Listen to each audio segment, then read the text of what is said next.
Teoría cinética de los gases.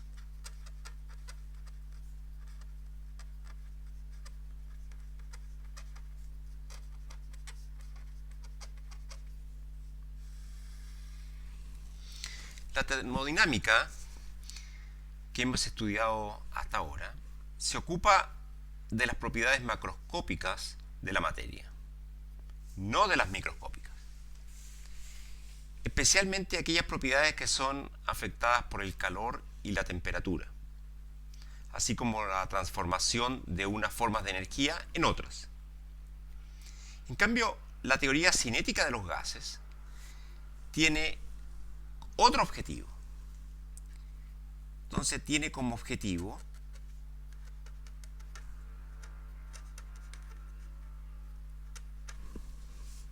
explicar las propiedades macroscópicas a partir de las microscópicas. Entonces tiene como objetivo explicar las propiedades macroscópicas a partir de las microscópicas.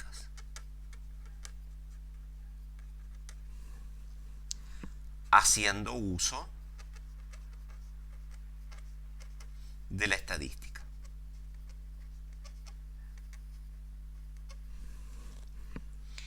Esta teoría tiene sus raíces en Bernoulli, por ahí por 1738, y posteriormente fue desarrollada por Maxwell, Clausius y Boltzmann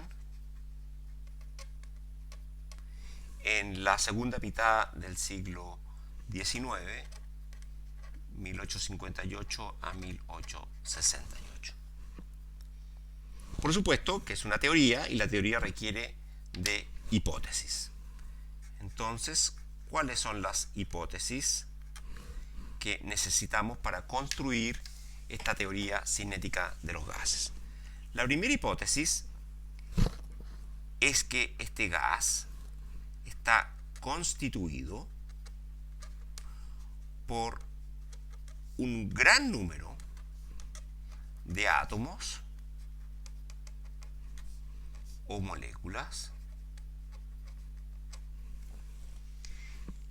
Es natural que sea así, pues vamos a hacer uso de la estadística y no podemos hacer estadística con 3 átomos. Entonces, esto es necesario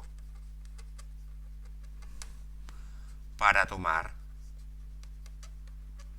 promedios estadísticos.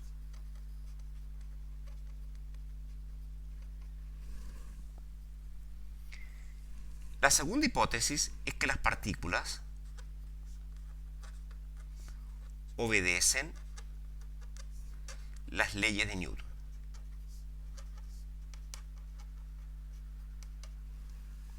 La tercera hipótesis es que las partículas no interactúan entre sí.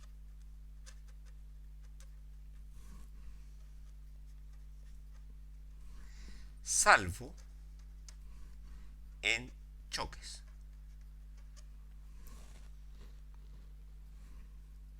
La cuarta hipótesis es que los choques son elásticos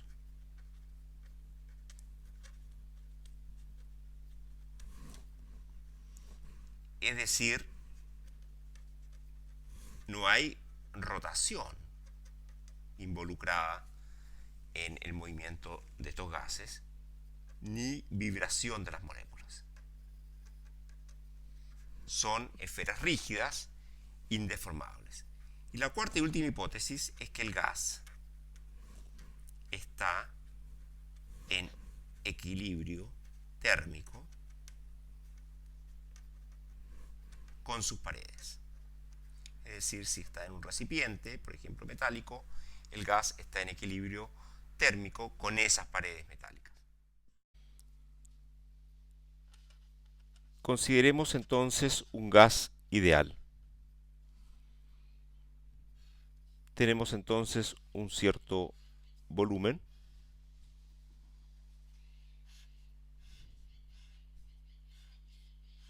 donde está confinado este gas ideal. Entonces tenemos moléculas que se están moviendo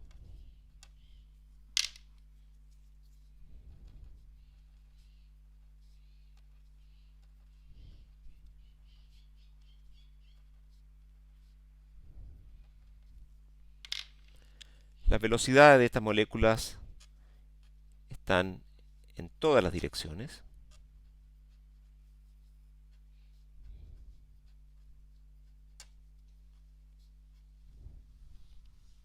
Pensemos ahora qué ocurre en una de las paredes, por ejemplo en esta pared de la derecha.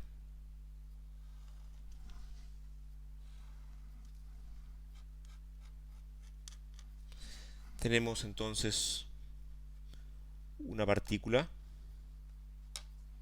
que choca con la pared y rebota en un choque elástico que conserva la energía cinética, trae un momentum en el eje X mvx y obviamente producto del choque del rebote tiene el mismo momentum con sentido contrario en el eje X luego del choque.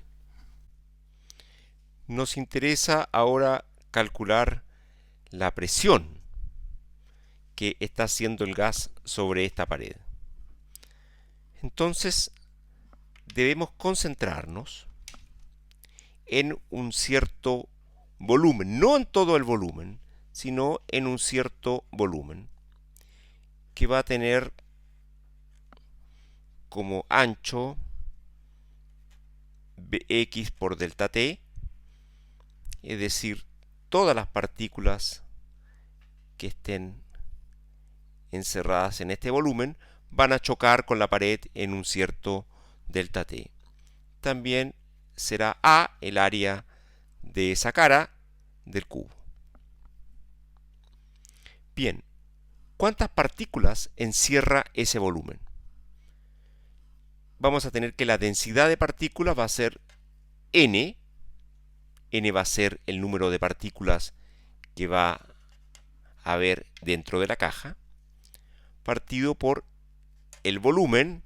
El volumen es el volumen de la caja. Entonces tenemos aquí cuántas partículas por unidad de volumen, la densidad, multiplicada por entonces este volumen que está acá, nos va a dar el número de partículas que está en este volumen verde. Y eso va a ser entonces n partido por bx por delta t, que sería esta distancia, multiplicada por el área A. Repito, vamos a tener entonces que el número de partículas que tenemos encerrada acá en este volumen verde, que dijimos va a estar, este volumen tiene un cierto ancho Bx delta t, es decir, todas las partículas que estén dentro de este volumen van a chocar en un delta t con esta área A. Y vamos a tener entonces que el número de partículas que hay acá dentro va a ser la densidad de partículas, es decir, el número total dividido por B, multiplicado por el volumen que vamos a tener aquí en verde, que va a ser Bx delta t, multiplicado por A. Entonces, ¿cuánto va a ser en ese delta t? En ese delta t, ¿cuánto va a ser el cambio de momentum que vamos a experimentar? El cambio de momentum que vamos a experimentar va a ser ¿cuál? Va a ser 2 veces m de la partícula por Bx multiplicado por el número de partículas que hay ahí, que va a ser n partido por b por Bx delta t por A, y por un factor 1/2. Tiene que haber un factor 1/2 porque aquí vamos a tener que hay tantas partículas que se mueven a la izquierda como para la derecha. Entonces solamente en promedio la mitad va a pegar en esta área A. Por lo tanto tenemos un factor 1/2. Aquí se va el 2 con el 2 y vamos a tener entonces que esto es n partido por b por m por Bx al cuadrado por A por delta T.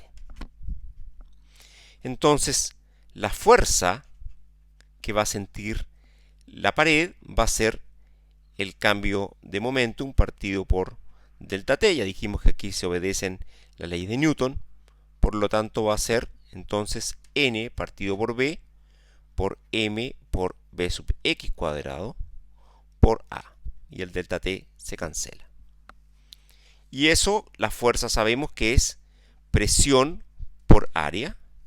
Por lo tanto, nos va a quedar ¿qué cosa? Que la presión vale N partido por B por MBX cuadrado. En la slide anterior vimos de que la presión valía N partido por B por MB sub X cuadrado. La velocidad cuadrática media es la media de Bx al cuadrado más la media de Bi cuadrado más la media de Bz cuadrado. Y dado que cada uno de estos tres términos tiene que ser igual, porque no hay una dirección preferida en el movimiento de las partículas, tenemos que el promedio de Bx al cuadrado tiene que ser el promedio de B cuadrado partido por 3. Ahora, en este problema no hay una velocidad B sub X o B sub Y o B sub Z que sea fija. Acá lo que tenemos en el gas es una distribución de velocidades, que no vamos a demostrar en este video, pero que tiene esta forma. Tiene un pic y una cola larga. Y acá tenemos entonces la distribución de velocidades en función de la velocidad. Y claramente aquí hay un pic, que llamaremos B sub P. También existe una media, B sub M.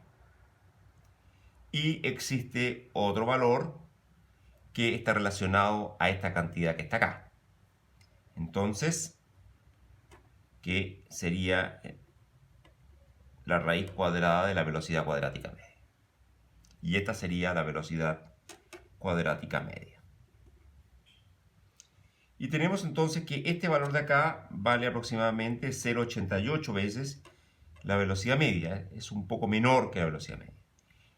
Y esta cantidad de acá vale 0,92 de esta cantidad que tenemos aquí al lado, que es la raíz cuadrada de la velocidad cuadrática media. Es decir, las tres cantidades son similares. Ahora, para un gas ideal, uno tiene que la presión por el volumen vale nK sub Bt. Ya sabemos eso. Muy bien. Por otro lado, de acá arriba, tenemos que P por B vale N por M por B sub X cuadrado. Ahora ya estamos hablando en términos estadísticos, no hablamos solamente de una sola velocidad. Por lo tanto, tenemos que NKBT tiene que ser igual a N por M por, en vez de colocar B sub X cuadrado media, ponemos B cuadrado tercios.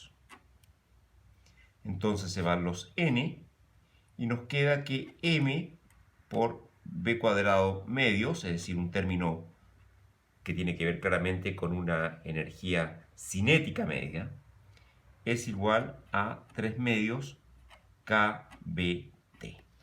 Entonces, tenemos que la energía interna total de este gas ideal compuesto por n partículas que se están moviendo de forma aleatoria sería entonces n veces m por la velocidad cuadrática media dividido por 2. Y eso, según lo que ya hemos calculado en la transparencia anterior, nos quedaría 3 medios n por la constante de Boltzmann por la temperatura. Y aquí vemos que la energía interna de este gas no depende del volumen, solo depende de la temperatura. Antes de proseguir con este mismo tema, quisiera discutir el concepto de grado de libertad.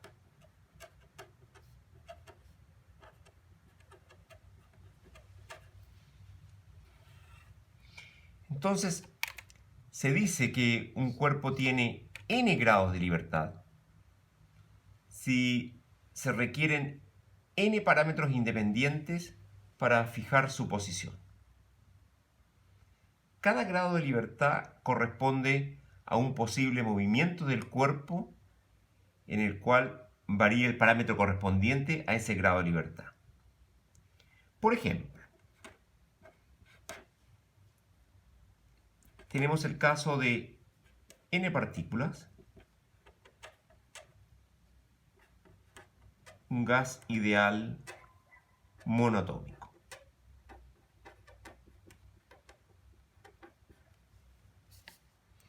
Entonces tenemos que cada partícula se puede mover en el eje X, se puede mover en el eje Y o se puede mover en el eje Z.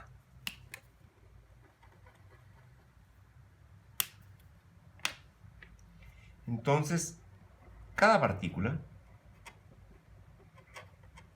tiene 3 grados de libertad.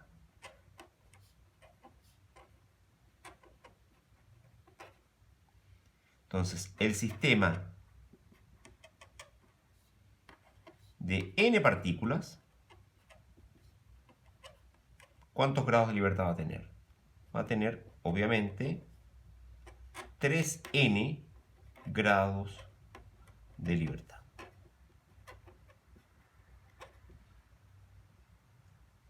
Ahora, ¿qué ocurre cuando uno tiene n moléculas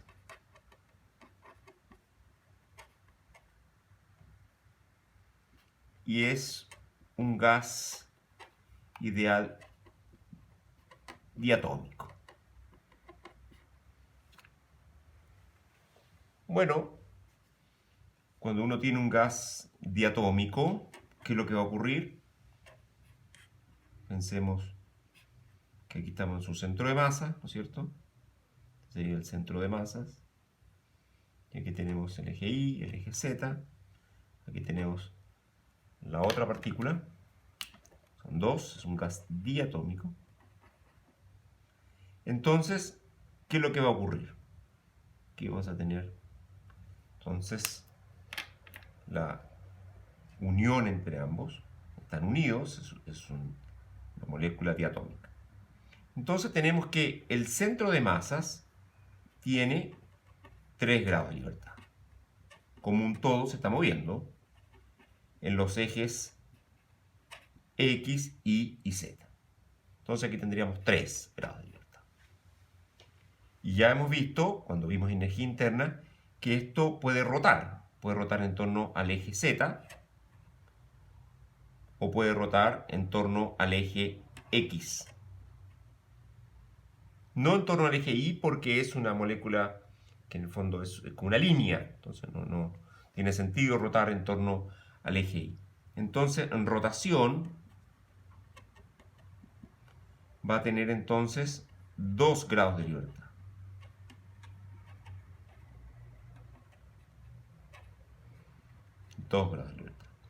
Y en vibración va a tener solamente 1. Solamente puede vibrar entonces en esta dirección del eje Y. Entonces tenemos solamente 1 grado de libertad en vibración.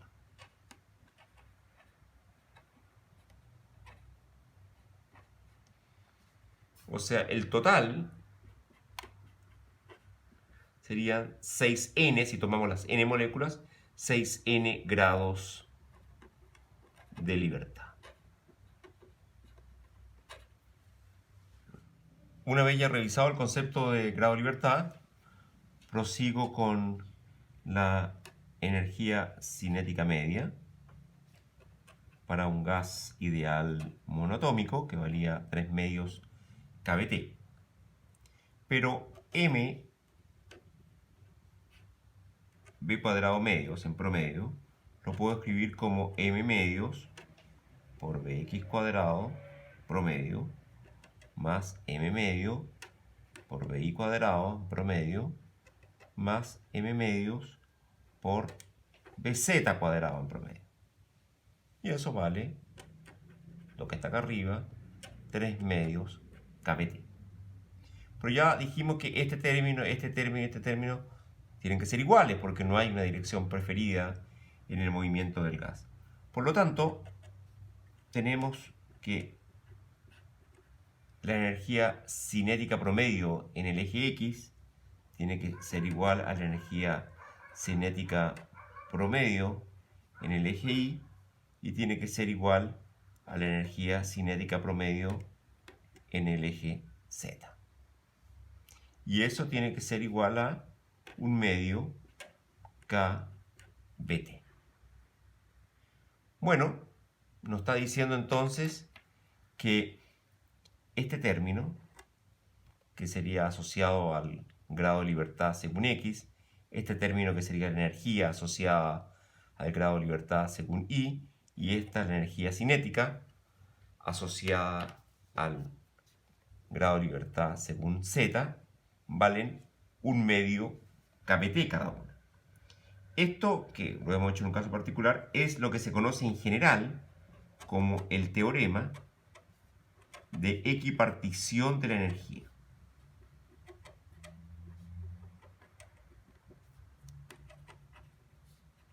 ¿Y qué nos dice el teorema de equipartición de energía? Nos dice la contribución a la energía interna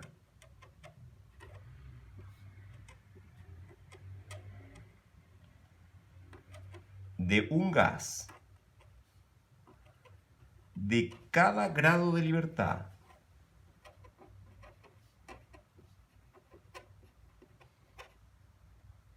de sus moléculas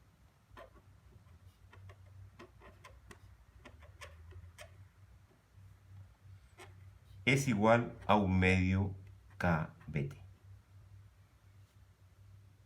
Y aquí es mucho más general que la energía cinética. También podemos incluir grados de rotación, grados de libertad de vibración.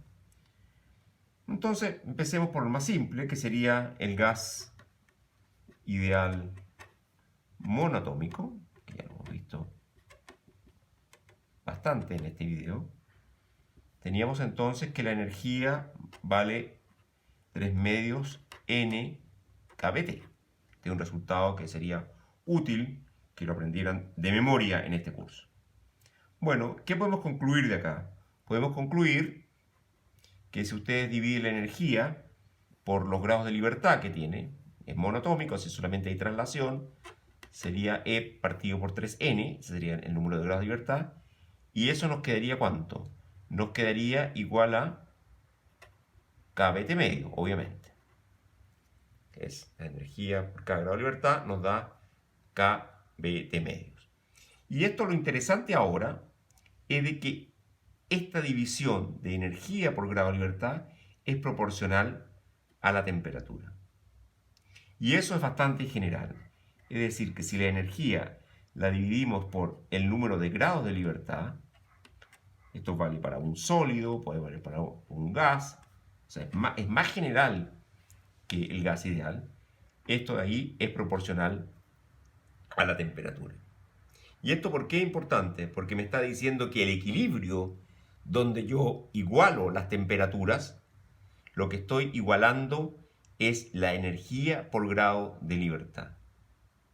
Es decir, cuando yo arrojo una papa al océano, esa papa que está a 100 grados y el océano a 14 grados, la papa entrega energía al océano porque trata de igualar su energía por grado de libertad con la energía por grado de libertad del océano.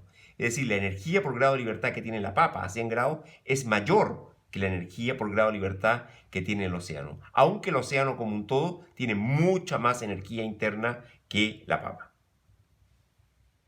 Hagamos un ejercicio para ver si nuestros resultados calzan con la realidad.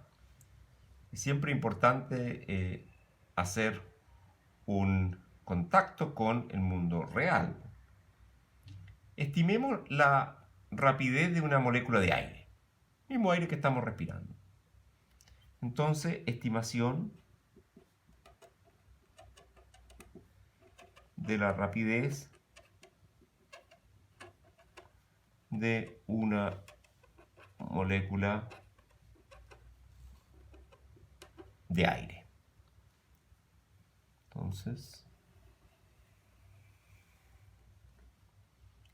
la rapidez de una molécula de aire tiene que ser grande, porque supongamos que tenemos una pieza con aire y la otra pieza con vacío, y abrimos una puerta, entonces rápidamente la pieza que no tiene aire se va a llenar de aire. Es conocido que la rapidez de una molécula de aire es alrededor de 500 metros por segundo. ¿Cómo podemos obtener ese número de este cálculo teórico que hemos hecho? Bueno, lo primero que podemos hacer es pensar en la velocidad cuadrática media, que ya la obtuvimos para un gas ideal monoatómico. El aire no es monoatómico, claramente.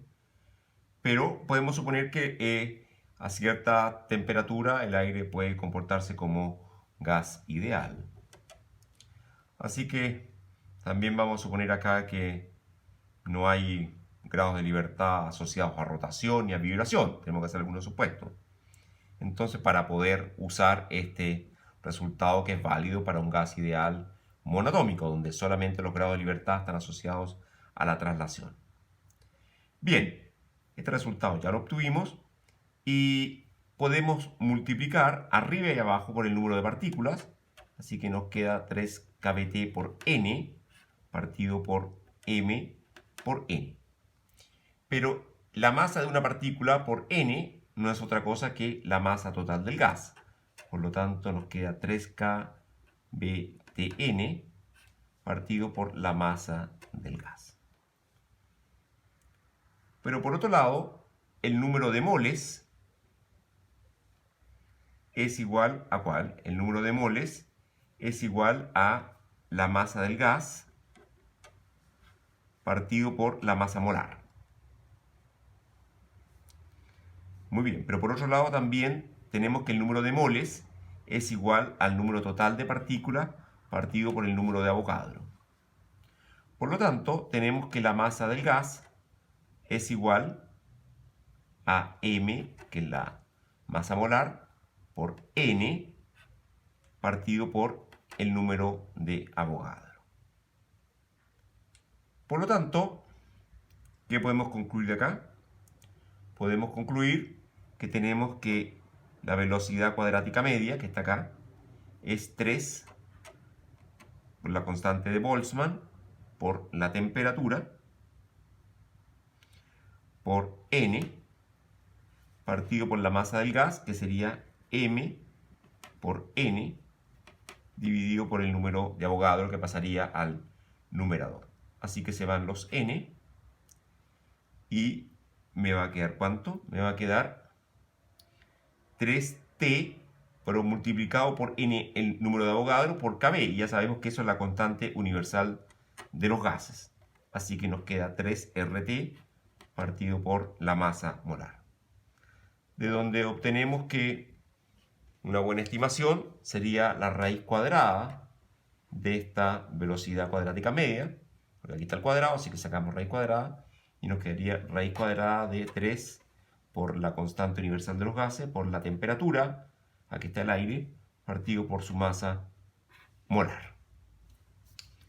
Bien, si suponemos una temperatura de unos 25 grados Celsius, eso significa que la temperatura sería en grados Kelvin, sería entonces 298,15 grados Kelvin. Sabemos que el aire es 21% de oxígeno y 79% de nitrógeno.